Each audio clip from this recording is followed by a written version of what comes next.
You are listening to the Postcast presented by the Locked On Senators podcast and the Glebe Central Pub. The Glebe Central Pub is your neighborhood pub in the heart of the Glebe.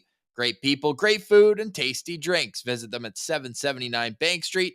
Make sure you tell them that Locked On Senators sent you. The first, second, and third round is always tasty at the Glebe Central Pub, but the Senators, they got a little tipsy after the first period in this one, losing by a score of 4-2 to the Detroit Red Wings. The start of the third period became their undoing. I'm Ross Levitan. Joined with me is the Martian. How are you doing on this New Year's Eve, buddy? Thanks for jumping on. Doing pretty good, buddy. Thanks for having me on. It's always nice to see your face, even after a Sens loss. I know, and it didn't feel like it was going to be a loss, at least a score. How were you really feeling going into the third period? Because that second was sleepy, and they were lucky to be only up one, or still be up one. I was going to say that, yeah, they definitely they had a bit of a rocky second, to say the very least, and they were lucky to escape that one without getting scored on, right? Or they had the one goal against. Sorry, Pius Suter didn't score there, but man, they were lucky to get out of that one. I was hoping they were going to be able to turn it around in the intermission, and they did the complete opposite of turn it around. They fell asleep, I guess, during that intermission. They woke up in the middle of it, and it was far too late by then. Red Wings had already scored a couple by then, and then they were out of it. Yeah, we'll get into the scoring summary in just a sec. But to me, the story of the night is the Red Wings were first to every single loose puck. If there was a race, they were winning the battle. And they put up a stat in the third period. I'm not absolving the Senators of really sleepwalking the first 5 minutes of the third period, ultimately becoming the undoing on the scoreboard. But they mentioned that Detroit doesn't play again until January 4th. Ottawa on the second half back-to-back tomorrow at home against Buffalo. And it almost felt like once the Sens went up 2-0, they kind of took their foot off the gas and were like, hey, maybe we can Guy Boucher this one to bed. Maybe save a little energy for Buffalo. Exactly. And Detroit, to their credit, were strong on the forecheck. Were completely that hit that Zub took in the first period. I think it was Adam Ernie. That was their MO all night, was get in hard on the defense. Sanderson had that play in the third period where he also kind of burned a tire, but he also, he was pressured in by two wings. So I think that that starting behind their own goal line and the inability to move pucks out was a big reason why you see the shot totals, and they padded the stats at the end, sure, but Martian, with like 10 minutes left in this game, the Sens had 14 shots on goal. Yeah, that's pathetic. They had, I think, what was it, 1 or 2 shots on goal in the second period, Ross? Did you say that? Yeah. It was pathetic. Yeah, that's what happens when you go a whole period without getting any shots. Pretty much just generating nothing in the second half, at least of this game. But again, like the first period was actually a pretty good period for them. But yeah, the second half, they just weren't generating anything at all. Appreciate everyone in the postcast here on this New Year's Eve. Whether you're out at home, no matter what, we hope that you're doing it safely and ringing in the new year the way that you most would like. Don't feel pressured on New Year's Eve. I feel like it's one of those holidays. But Martian, you abstain from that pressure tonight, and you got that performance instead. But if you're listening to this the next day, I feel like we'll have a lot of people saying, what happened? Maybe I checked my phone. It was 2-0 Ottawa. I was feeling good. I even saw the highlight of Claude Giroux putting the Detroit defender into the spin cycle and then putting it backhand past Magnus Hellberg, who I just want to say right off the bat, the ex-goalie stat continues in terms of wins and losses, but that was not a goalie win by any stretch of the imagination. No. By Hellberg. He didn't have to do anything in the second half of the game. We already talked about how little shots they had. So same. Yeah, it's bad. All right, so Austin Watson opens the scoring, his third of the year. It feels like he only scores against the Detroit Red Wings. Late last year, early this year, and it seems like it's always the first goal of the game. So the Michigan native gets himself on the board. Alex DeBrincat, another Michigan native there, and Drake Batherson extends his point streak to 13. So there's another silver lining if you were into those that you can take out of tonight's game. Both DeBrincat and Batherson's 23rd assist of the year. What'd you see on that one, Marsh? Well, that was just all Alex DeBrincat down low with that puck. He was creating that whole play. He skated it in. He did 2 or 3 turnbacks in the corner there, and he lost the defender, and then he found Watson in the slot there. And that's the way Watson likes to score those goals against Detroit. They showed all 3 goals that he scored in the last year against Detroit, and they were all kind of similar. He just kind of gets a puck in the slot, high in the slot, and he lets it rip with the wrister, and it goes in top shelf. So Really nice to see for him to be able to score in his hometown for sure, and DeBrincat getting the points as well. And I was getting a little ahead of myself calling them the Michigan connection out there. I don't know about that, but I just saw Michigan, and you look at your phone. I was like, oh, Team Canada's playing. I wonder who tried yeah, it this time. hockey people now when they hear that word, that state, that Michigan, they automatically go straight to thinking about that Yeah. lacrosse style goal, right? It's funny. So at that point, it's 1-0 Ottawa midway through the first period. And then walk me through. I kind of explained the gist of it, but Claude Giroux's 15th of the season, where Tim Stützle gets his 19th assist. Brady Tkachuk also drawing a secondary, his 25th assist, team leading 25th assist for Brady Tkachuk. Walk me through what you saw as that one developed. Yeah, that was kind of like it seemed like maybe a bit of the end of the shift kind of thing for Claude Giroux, and his line mates were getting off, and the puck ended up popping out to him kind of in the neutral zone, and he ended up with like a one-on-one kind of break. I'm not sure who the defenseman is, but Claude went for the old between the legs, get around him, and it worked like a charm. And then he had the puck on his backhand, and he kind of sent a floater in towards Hellberg, and that's one I think Magnus is going to want back, because that was a bit of a off-speed shot towards his blocker, and it just kind of ticked off of it, and then ended up in the back of the net, which we love to see, but I'm sure he does not. Yes, like the move itself is great, but that if the finish is like a strong backhand bar down, like over the shoulder, we're talking about highlight of the night material. But when it just squeaks through short side, you're not bragging as much. But still a nice move to create some space for him, and ultimately puts the puck in the back of the net. Claude Giroux, just a fun player to watch and a fun storyline as this season moves on. Second period, I mean, we don't have to get into it too much. It was just awful. Beat to every loose puck. Like, was there a turning point for you? Because to me, Big that time. double minor Yeah. when Lucas Raymond, his high stick, they even reviewed it. I don't know why. There's no chance that was going to be a major, but they did nothing. Yeah, that was definitely the turning point for me. Yeah, they weren't able to generate anything, and they only got to use half of that power play too, right? Because Shabbat ended up hauling down Larkin on the penalty kill, and negated the second half of that great opportunity for them to make up for what was going poorly for them in that second period. They could have easily turned it around by getting a quick one there. It would have been 3-1, no big deal. It could cruise all the way to the finish line from there, you would think. But they kind of just did the opposite of what you were hoping for. Generated nothing on that power play, and then they got a penalty, so that ended that. But that was definitely the turning point for me. Just the lack of offense production from the power play tonight wasn't good. And then right after that double minor, Lucas Raymond decides to set a pick on Batherson, goes right back to the box. They don't do anything again. So they had 6 minutes of power play. I mean, like you said, it was negated, but still 4-on-4, there's extra ice. So all those kind of different, other than 5-on-5 situations, and they still only managed 2 shots in the second period. Ugh, man, That's that's a not good. best thing about that for the players they're playing again tomorrow, or else video the next couple days. You're just watching that, but Yeah. really tough to see. And then okay, we've buried it as far as we can here, but the third period, bingo bango bongo, Lucas Raymond scores first, a minute 18 into the period, assist to Oli Mata, who just shot it way wide. And this one, like, I'm not blaming Talbot on this one. It's just a high tip from a shot that's going wide. Like the broadcast team was talking about story time. I forget what it's exactly about. And then he's like, oh, We got a goal. Yeah, that was like a point shot that was going way, way, way wide. And Talbot was just kind of watching it go into the corner. And then somehow Lucas Raymond got a stick on that in the slot, and it deflected straight into the top of the net. So good hand-eye by Lucas Raymond there. And that was his second point of the night. And as a guy who had him as the under on the points tonight for Lucas Raymond, that's what I was hoping for. Didn't work out for me at all. I love that bet though. And the way that It's kind of ruthless, eh? It's like super savage betting the under on points for guys on the other team. That's my new favorite move. I like that. That's actually awesome.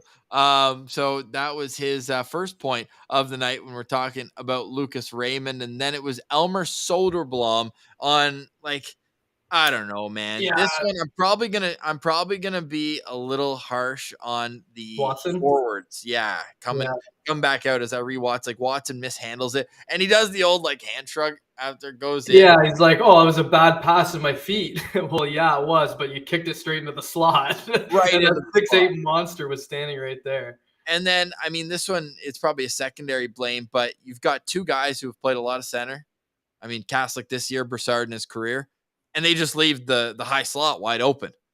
Yeah, one of And them's gotta have it. I mean, that guy at 6'8" isn't hiding anywhere in the slot either. No.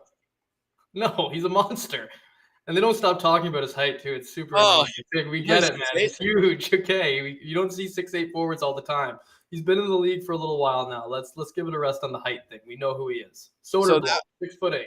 We get it. fifth goal of the year, and that was 2:36 in. So you're looking at the next shift. A minute and 15 seconds later ish, they get the game go ahead goal and ultimately the game winning goal. And then to add insult to injury, this is the one where you look at your goalie, you say, we have given up the momentum. We've long given up the momentum in terms of the puck possession game, but now we've given up the lead in quick succession. You got to make a smart play. And if you make a bad play, how about hustling a little bit to get into the net? It felt like he was just out for a public skate. Yeah, he just like Ross. He had no hustle at all to get back into his net at all. Like he's like, oh, it's in my defenseman's. Like he's got it, and then next thing you know, it's in the back of his net. It's like, dude, like if you just skated a little bit, you might have actually gave yourself a bit of a chance to stop that. Especially when it was kind of his fault in the first place, going behind the net to try. I saw a tweet. Somebody, I forget who it was, but they're like, he Craig Anderson that one, and that was very Anderson-esque, right? The way he mishandled the puck himself behind the net. And that's the way it goes, man. It's tough. Like as a goaltender, you either got to make the right play and the smart, easy play, when you're handling the puck and there's no one to tend the net for you, or you just stay in the net. Tough, very tough. And then from there, like, yeah, the momentum's so gone. I wrote down a couple chances. Like Gambrell gets a good chance off the cycle. Hellberg makes his best save of the night. I thought the shoulder save there. Then the real chance to get it back within a one goal, which you never know. At that point, the momentum swings the other way. By the way, great crowd. And we're seeing great crowds around the league right now in holiday season. Everybody, whether it's gift exchanges or families reuniting or people who live abroad coming home needing to see their team. That crowd tonight was electric. And why wouldn't they be after a 3-goal outburst at the start of the third? So that's a tough environment. But that play with 7.5 minutes left where it's off the rush. Sanderson, waits at the blue line, gets the feed, and the puck just sitting right behind him. And nobody can get it. Yeah, that's just it's just one of those things where this is a cliche for you, Ross. Bounces just didn't go their way on that one. But that's one of many bounces that didn't go their way. So yeah, very fair. And then kind of the punctuation at the end of this sentence is the sentence taking too many men penalty. Funny, I actually wrote in my notes too many. I made a mistake and I literally just read too many. Maybe I've had too many. I'm sure a couple people. It is New Year's Eve. You were excused. I'm sure a couple people here on January 1st who are listening might feel like they've had too many instead of too many men. Like the penalty. I feel like I haven't had enough, Ross. Brutal. They had half their bench on the ice. If you haven't seen it, that's where we're searching up there with 5 minutes left. What's that? How many guys they had on the ice? Did you see the replay? Oh no, I didn't. Oh yeah, it was like the whole team. Oh jeez. They showed the backhand angle. Hilarious there. We're going to have a Sens Central standout and then kiss goodbye to 2022, a year where the Ottawa Senators have just fallen short of being 500. I believe, correct me if I'm off by a game, 40, 42, and 9 is their record for the year, or 7. I'm going to pull that up actually after I tell you about our friends at the Glebe Central Pub. The Glebe Central Pub is your one-stop shop for a great night.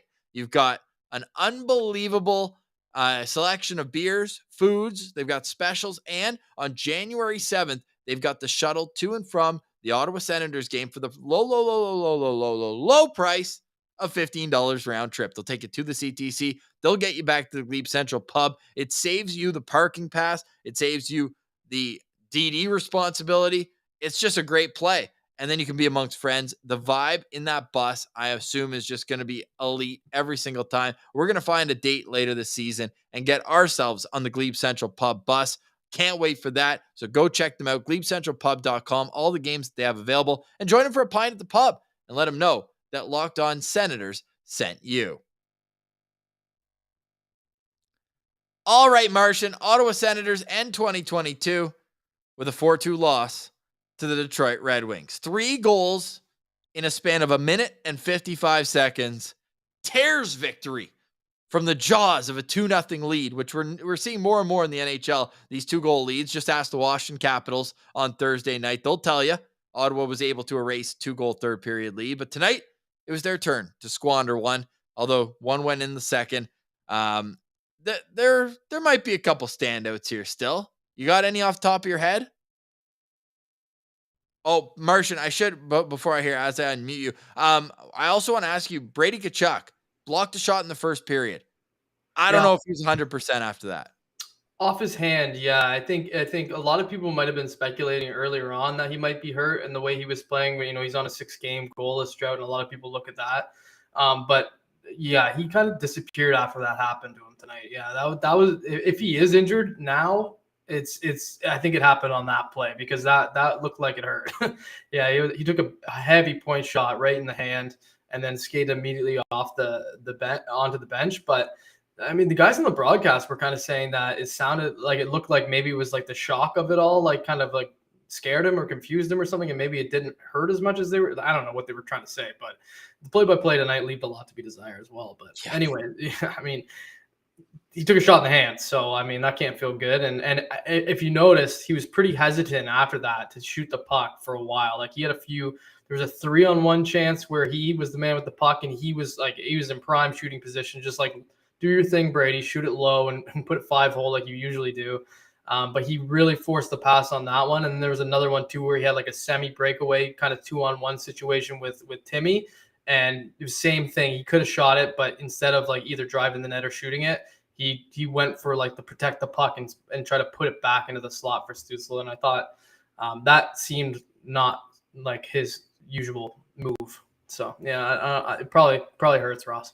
Well, we're going to find out soon because the Ottawa Senators are back in action tomorrow night. We'll have the postcast following that game. Peter, we appreciate you throwing in a few bucks into the hat, but he wants a little Boucher breast a weapon. And I think that's fair because tonight the Detroit Red Wings played like they don't have another game until January 4th. So for the next few games, rest is a weapon. For the next few days, for them, rest is a weapon. Rest is a weapon. And then you know what? I forgot I loaded this one up here. Hey, what do you think of the phrase "rest is a weapon," Pierre? Rest is a weapon. If I hear that one more time, I'll go crazy.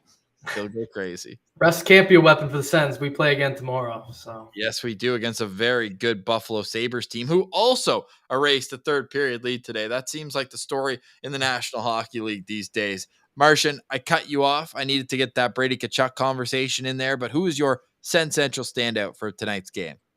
Yeah, I was gonna say my brain immediately when you said who stands out, and there's not many guys. For me, it's Claude Giroux again, and he's just always just doing what he does. And the goal tonight was just spectacular. So for that alone, like you're gonna be my standout. But yeah, I mean, Giroux had just like a solid Giroux night. He had 4 shots on goal, so he was in the mix offensively. A couple hits in there. He was in the face-off dot with he's usually over 50%. He had 47% tonight on the dot.